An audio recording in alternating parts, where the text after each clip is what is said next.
this video, we're going to look at how to determine if a salt is acidic, basic, or neutral, and how to do some pH problems involving salts. So if you remember, we had already talked about the relationship between Ka and Kb for a conjugate acid-base pair. And there's a video on that if you want to go back to that in a little bit more depth. But we said for a conjugate acid-base pair, the Ka times the Kb is equal to Kw. And we know Kw at 25 degrees Celsius is 1 times 10 to the negative 14, which is on your AP Chem formula sheet. So essentially what this means is that for any acid-base pair, the stronger your acid is, the weaker your conjugate base would be, because this is an inverse relationship. The bigger the Ka, the smaller the Kb, to be equal to this product of 1 times 10 to the negative 14 at 25 degrees Celsius. And it would still be equal to some constant at any other temperature, it just might not be the same constant.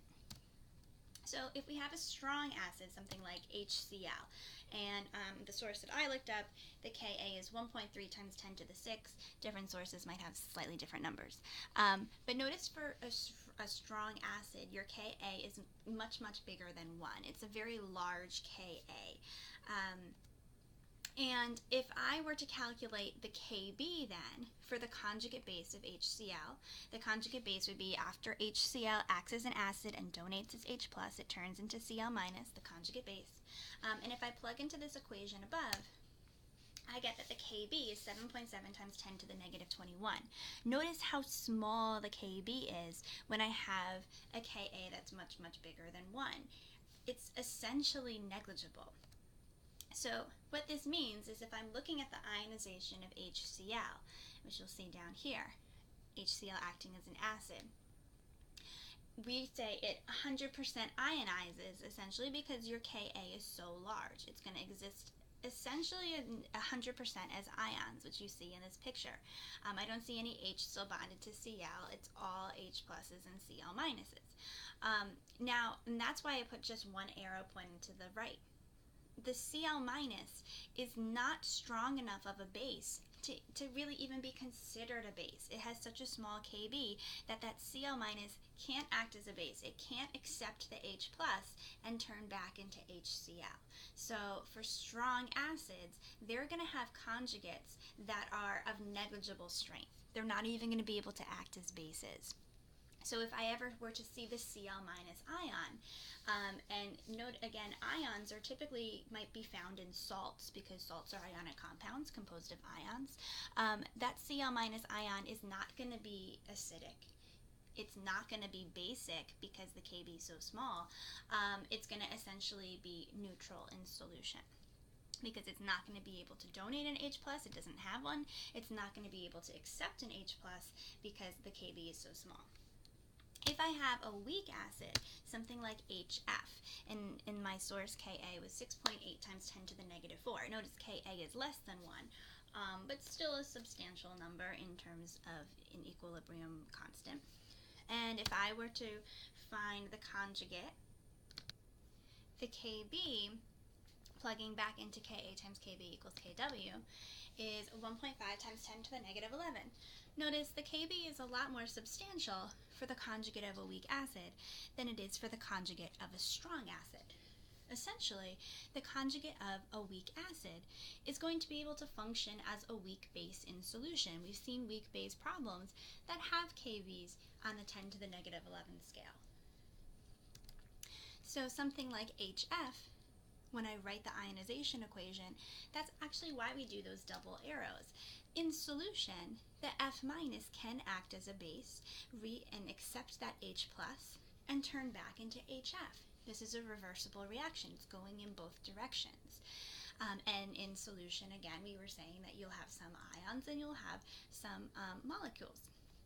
So the conjugate, in this case F minus, of a weak acid is going to have a weak strength as a base, whereas the conjugate Cl minus of the strong acid is going to have negligible strength. And as I was saying, these conjugates are ions, and they're going to be found in salts. So if I have an ion that is the conjugate of a weak acid, it's going to be able to function as a weak base. If I have the conjugate of something that was a strong acid, it's not going to be able to function as a weak base. So really, there's only going to be this area where if you have weak acids or bases, their conjugates, their ions, are going to be able to function as acids or bases, and that's what's going to contribute to a salt being acidic or basic. Otherwise, if you have an ion that is the conjugate of a strong acid or base, it's going to be neutral. So again, the stronger the acid, the weaker its conjugate base. A strong acid, something with a really large Ka, is going to have a conjugate base that has such a small Kb, it's going to be of negligible strength. So something like the Cl- ion, which is the conjugate of a strong acid, that's going to not be able to be a base. That is going to be neutral in solution. Same thing with NO3-, which is the conjugate of the strong acid HNO3. HNO3 has such a large Ka, NO3 has such a small Kb that it can't function as a base, so it would be neutral in solution. A weak acid has a conjugate base of weak strength. So something like acetic acid, the acetate ion can actually function as a base in solution. If I see this acetate ion, then I might have a basic solution. This would be part of a basic salt. Same with HF. Its conjugate F- would be able to function as a base of weak strength. Okay. Vice versa, a weak base would have a conjugate acid of weak strength. The Kb would be somewhat small, but so would the Ka in order to meet this Kw, and I would be able to have a slightly acidic salt. So something like NH3, its conjugate is NH4+, because remember, bases accept H+, so NH3 would turn into NH4+. And this would be able to function as a weak acid in solution. This would be a slightly acidic salt if I have an NH4+ in there. Remember that if I have an OH in my formula, then the conjugate is just going to be the cation that's attached to the OH, because CuOH2 would just release the OH- into solution and turn into Cu2+. So this would be the conjugate of copper 2 hydroxide.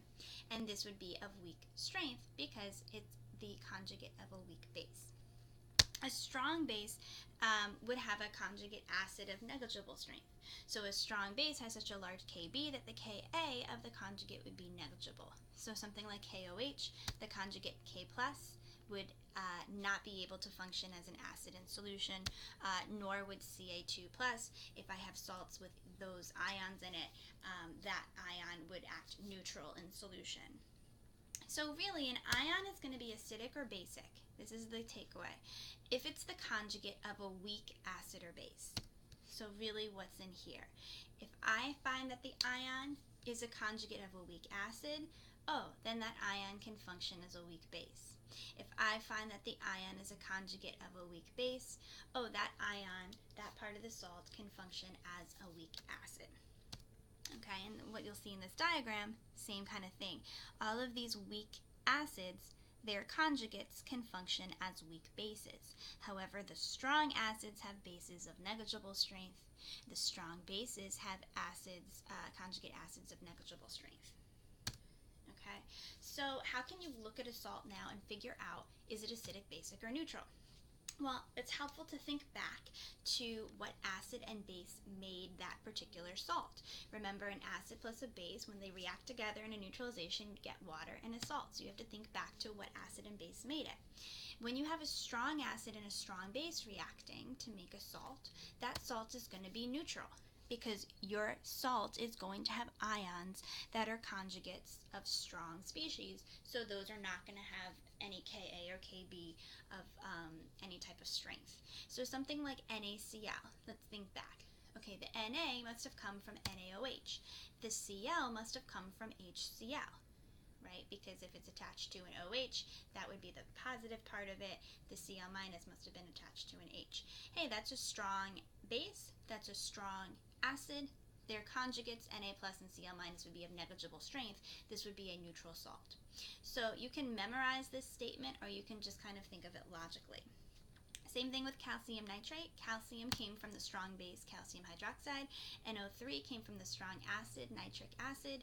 These are both conjugates of strong species, strong acids and bases, so neither ion would be acidic or basic, they would be neutral. Okay? If I have a salt derived from a strong base and a weak acid, then I am going to end up getting a slightly basic salt. And let's see how this works out. So something like sodium hypochlorite.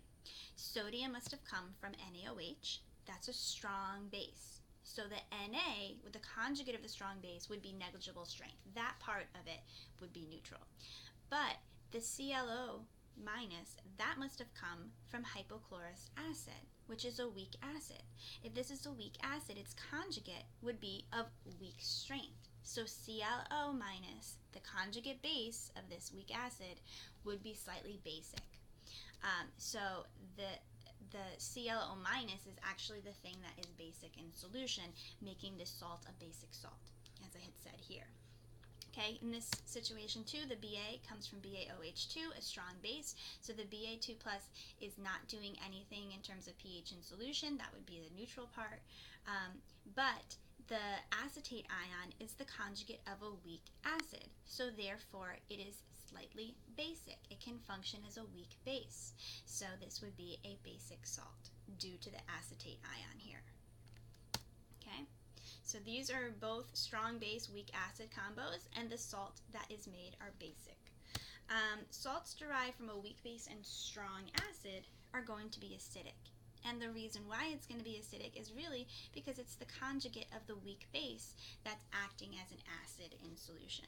Whereas in this situation, strong base and weak acid, it's the conjugate of the weak acid that's acting as a base. So in this situation, NH4Cl. NH4 must have come from NH3. That would be my base.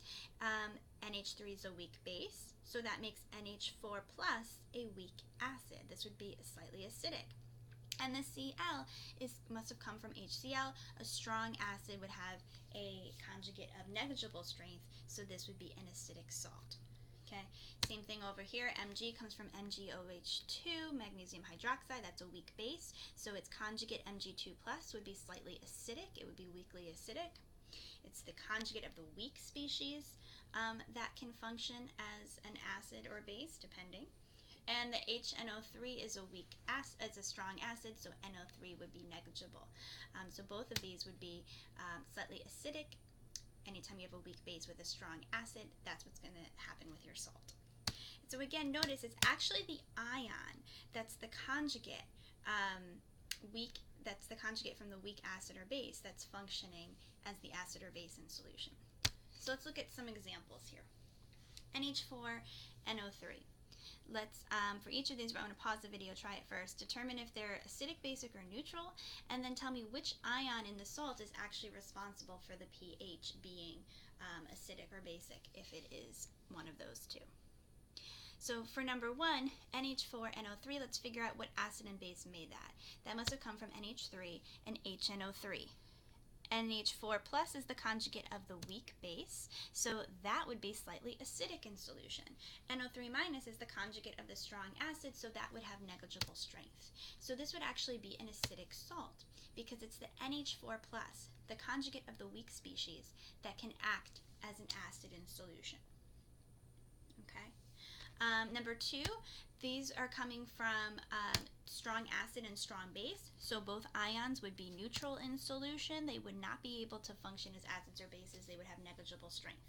Number 3, the acid and base that would make this, okay, we have iron 2 hydroxide as a weak base. SO4 would be coming from a strong acid, so it's the conjugate of the weak species, the Fe2+, that can function, and in this case it would function as an acid because it's the conjugate of a weak base.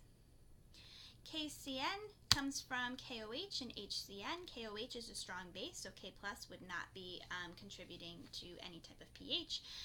HCN is a weak acid, so its conjugate CN- would be able to function as a base, so this would be a basic salt due to the CN- ion.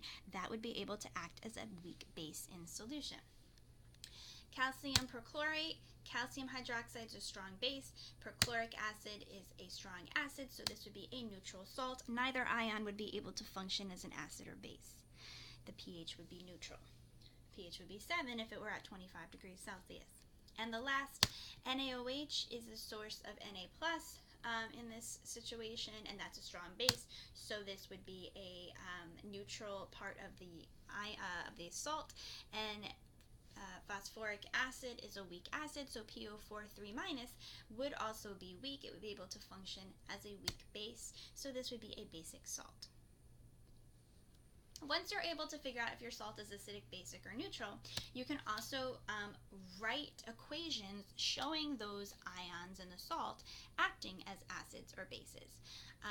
So that's called hydrolysis. Hydrolysis meaning that we're going to show it reacting with water. And this is really just a fancy way of saying that we're going to write the ionization equations like we've done before, showing things acting as acids or bases.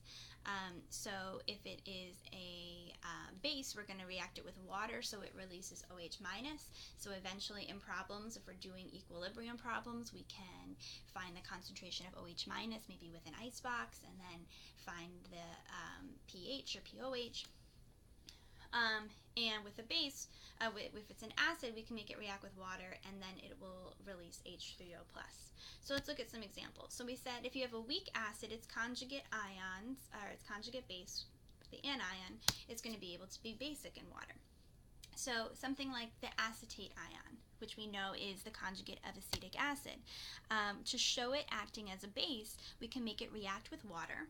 Okay, if it's acting as a base, it's going to accept an H+ from the water. It's going to turn into that conjugate acid, acetic acid. And if H2O is donating an H+ and acting as an acid, it's going to turn into OH-. And that's how we get something showing a release of OH-, even though there's no OH- in the actual ion. And this is kind of the Bronsted-Lowry definition of a base. Okay. If we have a weak base, remember its conjugate is going to be acidic, and we can show it acting acidic. We can show it reacting with water as well. So let's say I have this this species here, and I'm making it act as an acid. If it's acting as an acid, it can donate an H+ and turn into its conjugate base, which makes sense. We said amine groups and H2 groups are going to be basic, so now it's turned into a base. And H2O, if it is accepting an H+, if it's going to turn into H3O+, and that's how we show something acting as an acid, releasing H3O. Now you can also, rather than show for acids, rather than reacting it with water, you can just show it releasing an H+ as well, because we said H3O and hydronium and H+ can be used interchangeably. And it makes sense because if I were doing an icebox or an equilibrium situation, I'm not going to care about that H2O because it's a liquid and it wouldn't really show up in my equilibrium expression. And then I would still have the conjugate base and the H+. So anytime you have an acid, you can feel free to kind of write this second equation to make your life easier. In actuality, what's going on in the water is actually reacting, but this second situation is what I always kind of write in free response to make life easier. And just remember that all cations, all positive ions, except the alkali metals or Cabasser, because those are going to be conjugates of strong bases, they are all going to be able to act as weak acids. And how that situation works in an equation is you're going to have something like Cu+. If I'm making that act as an acid, it's actually going to turn into the conjugate base, CuOH, and it's going to make the water turn into H+. And then you might have to balance this depending on the charge of Cu2+, as well. And sometimes you might have something that's amphoteric or amphiprotic, meaning it can act as an acid or base. So just be aware of that. Okay, so let's try another example. You might want to pause the video, give this a try. Similar to the last one, tell me if it's an acidic, basic, or neutral salt. And then for whatever the ion is that is acidic or basic, I want you to write the hydrolysis reaction, meaning showing the ionization, showing it acting as an acid or base. So So for the first one, okay, this comes from a strong base and a weak acid. So the conjugate of the weak acid, CO3 2-, will be able to function as a base. And if I want to show it acting as a base, I can make it react with water, and then it's going to, as a base, accept an H+, turn into the bicarbonate ion, and the H2O is going to turn into OH-. And notice I put double arrows because for all of these salts, if they are acidic or basic, it is going to be a weak condition, so it's equilibrium condition. The second one comes from a strong base and a strong acid, so that's a neutral salt. Neither ion is going to be able to function as an acid or base. If I wanted to write the hydrolysis that occurs, it's not going to be with any ion. It's a neutral solution, so it's really only the auto-ionization of water that's happening here to get the pH of 7, right? If it's 25 degrees Celsius, some waters could act as bases, some waters can act as acids. They will react together and make an equal ratio of hydronium and hydroxide. But notice again, I'm not writing anything with the ions here, they're neutral. NH4, they're not acids or bases. For NH4Cl, okay, that comes from a weak base and a strong acid, so the conjugate of the weak base will be able to function as an acid, so NH4+ can be weakly acidic, and if I'm showing it functioning as an acid, I can either make it react with water and have NH4 turn into its conjugate base, and water acting as a base would turn into H3O+. Or I can just show NH4+ breaking up into H+, donating an H+, and turning into the conjugate base NH3. LiBrO3, okay, that comes from lithium hydroxide and HBrO3, so a strong base and a weak acid. So the conjugate of the weak acid will be able to function as a weak base, so this would be a basic salt. And to show it being basic, I can make that particular ion react with water to form the conjugate acid and OH-. And the last, nickel 2 hydroxide is a weak base, so the conjugate Ni2+ would be able to function as a weak acid. This would be an acidic salt. And if I wanted to show the hydrolysis, I can make it react with water. Nickel would turn into its conjugate base, and I would get 2 H+, which would balance the charge of nickel 2+, and I would need 2 H2Os to balance all my mass. Okay. Now the only thing is once you write these hydrolysis equations, and you might have to use them in a problem, usually they don't give you the correct K that you need. And what I mean that is they'll give you the K for its conjugate. So if I'm doing a reaction with the part of the salt acetate ion, they might give me Ka for acetic acid. And it's just a heads up to make sure that you convert into the K that you need. If I'm looking at a reaction of the acetate ion reacting with water to create OH-, it's acting as a base, then I need to get the Kb for this problem. I don't want to use the Ka. And I use that fact that Ka times Kb equals Kw. And we'll see this in a moment. Okay. The other question that you might ask yourself is, hey, we've looked at everything where one thing is coming from something strong and the other is coming from something weak.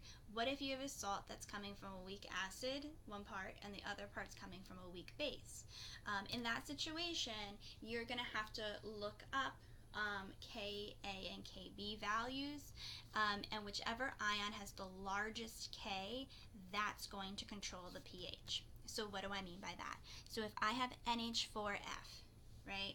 NH4+ is the conjugate of weak base NH3, so this is slightly acidic. F- is the conjugate of weak acid HF, so F- can be slightly basic. So how do I know if this is going to end up raising or lowering the pH, which is going to win out, the acidic or the basic?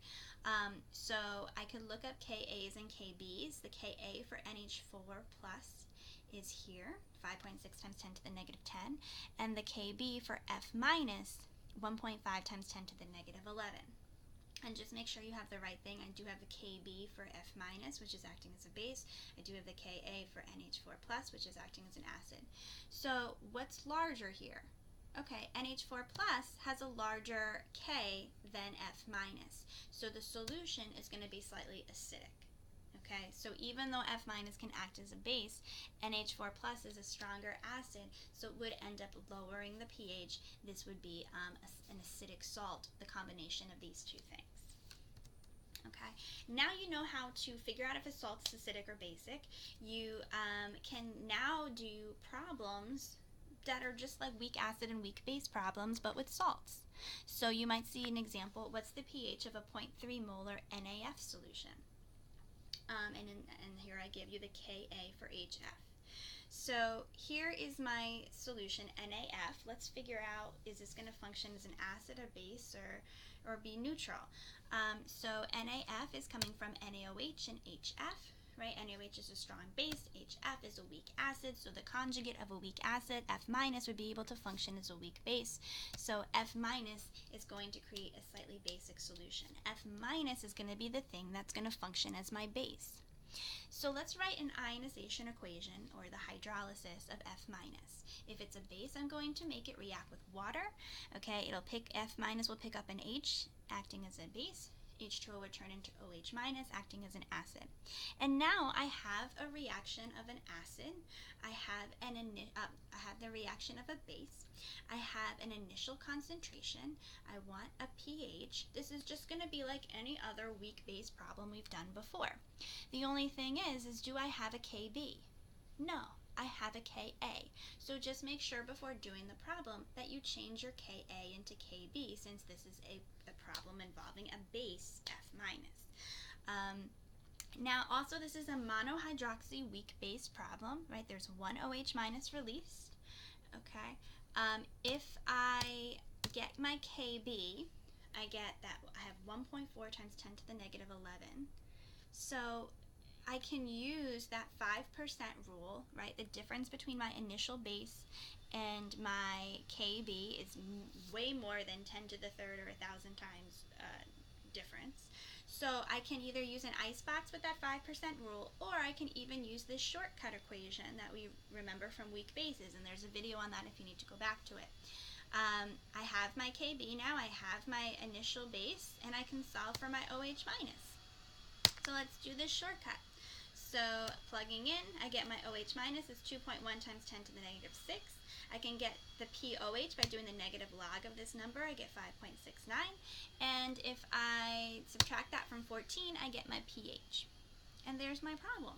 If you wanted to, you could have done this with an icebox instead. Okay, so here's my equation. I don't need the water because it's not in my equilibrium expression.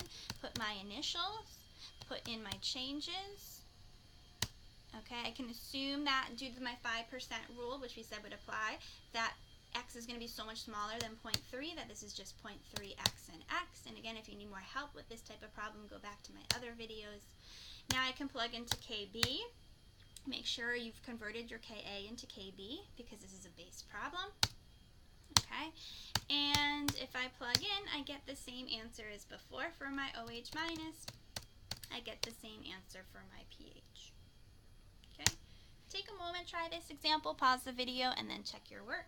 What's the pH of a 0.1 molar NH4Cl solution? It's a salt solution. Let's figure out if this is going to be an acid base, what it's going to be. Okay, this is coming from NH4 plus is the conjugate of a weak base. So that's going to be able to function as an acid. Cl minus is the conjugate of a strong acid, so that's going to be negligible strength. So NH4 plus is going to be weakly acidic. And they even give me the Kb for NH3 to remind me where that NH4 is coming from, and that Kb is a base. So that kind of helps me out as well in this problem. So let's write the ionization equation, or the hydrolysis. If you want to make it react with water, you can to release hydronium. I'm just going to make NH4 plus split up into H plus and NH3, which will give me the same result. And again, notice this is the Kb they give me, but this is NH4 plus is acting as a base. So I'm going to have to convert my Kb into Ka. And then I see that my 5% rule is going to be able to be applied because the difference between Ka and my initial acid concentration is way more than 10 to the third. So I can do this shortcut equation, or I can do an icebox with the 5% rule. With the shortcut equation, I get that my H plus is 7.5 times 10 to the negative 6 molar, and if I take the negative log of that, I get my pH. It's lower than 7, which makes sense. We said it's going to be acidic.